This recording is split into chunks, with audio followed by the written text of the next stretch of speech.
The Book of Malachi. Malachi chapter 1. A prophecy. The word of the Lord to Israel through Malachi. I have loved you, says the Lord. But you ask, how have you loved us? Was not Esau Jacob's brother, declares the Lord?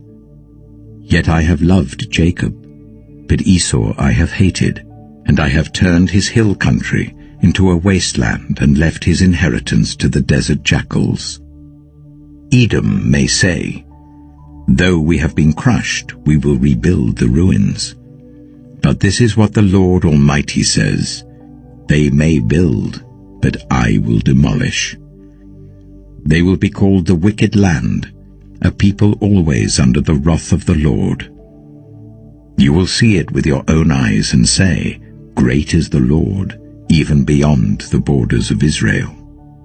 A son honors his father, and a slave his master. If I am a father, where is the honor due to me? If I am a master, where is the respect due to me? Says the Lord Almighty. It is you priests who show contempt for my name. But you ask, how have we shown contempt for your name? By offering defiled food on my altar. But you ask, how have we defiled you? By saying that the Lord's table is contemptible. When you offer blind animals for sacrifice, is that not wrong? When you sacrifice lame or diseased animals, is that not wrong? Try offering them to your governor. Would he be pleased with you? Would he accept you? Says the Lord Almighty. Now plead with God to be gracious to us. With such offerings from your hands will he accept you, says the Lord Almighty. Oh, that one of you would shut the temple doors, so that you would not light useless fires on my altar. I am not pleased with you, says the Lord Almighty. And I will accept no offering from your hands. My name will be great among the nations, from where the sun rises to where it sets.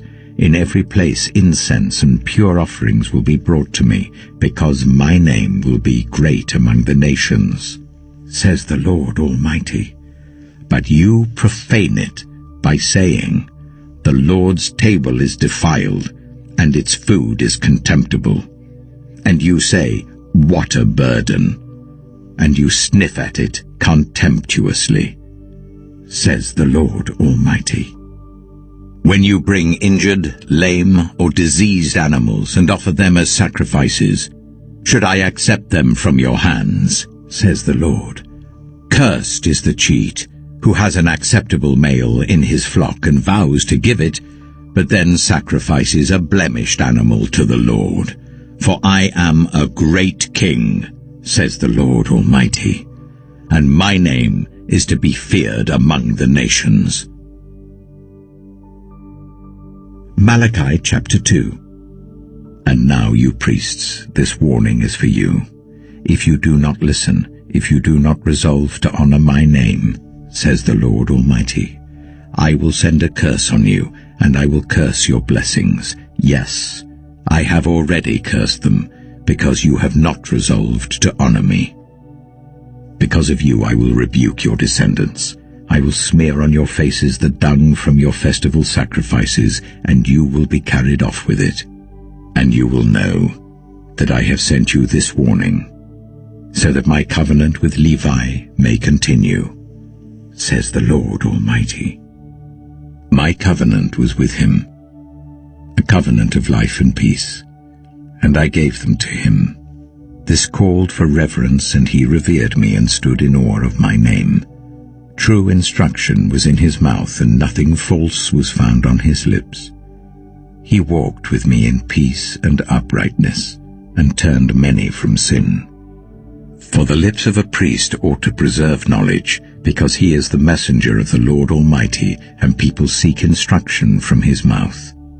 But you have turned from the way, and by your teaching have caused many to stumble. You have violated the covenant with Levi, says the Lord Almighty. So I have caused you to be despised and humiliated before all the people, because you have not followed my ways, but have shown partiality in matters of the law. Do we not all have one Father? Did not one God create us? Why do we profane the covenant of our ancestors by being unfaithful to one another? Judah has been unfaithful. A detestable thing has been committed in Israel and in Jerusalem. Judah has desecrated the sanctuary the Lord loves by marrying women who worship a foreign god. As for the man who does this, whoever he may be, may the Lord remove him from the tents of Jacob, even though he brings an offering to the Lord Almighty. Another thing you do, you flood the Lord's altar with tears. You weep and wail because he no longer looks with favor on your offerings or accepts them with pleasure from your hands. You ask, why? It is because the Lord is the witness between you and the wife of your youth. You have been unfaithful to her, though she is your partner, the wife of your marriage covenant. Has not the one God made you? You belong to him in body and spirit. And what does the one God seek? Godly offspring. So be on your guard, and do not be unfaithful to the wife of your youth. The man who hates and divorces his wife, says the Lord, the God of Israel, does violence to the one he should protect, says the Lord Almighty.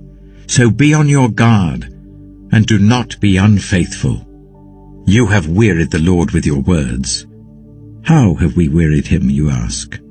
By saying all who do evil are good in the eyes of the Lord, and he is pleased with them. Or, where is the God of justice? Malachi chapter 3. I will send my messenger, who will prepare the way before me. Then suddenly the Lord you are seeking will come to his temple. The messenger of the covenant whom you desire will come, says the Lord Almighty. But who can endure the day of his coming? Who can stand when he appears? For he will be like a refiner's fire or a launderer's soap. He will sit as a refiner and purifier of silver.